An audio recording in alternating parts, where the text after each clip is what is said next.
Prosím vás, len mi nepovedzte, že vy ste išli do Srbska hľadať pravdu. Ano. Vy ste išli hľadať pravdu pána Šimečku. Nie. A išli ste, prosím vás, naučte sa konečne, že vy nie ste môjim partnerom politickým.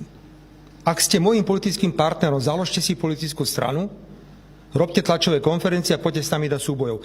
Prestaňte s týmito vašimi, mňa váš názor absolútne nezaujíma. Vy nie ste politik.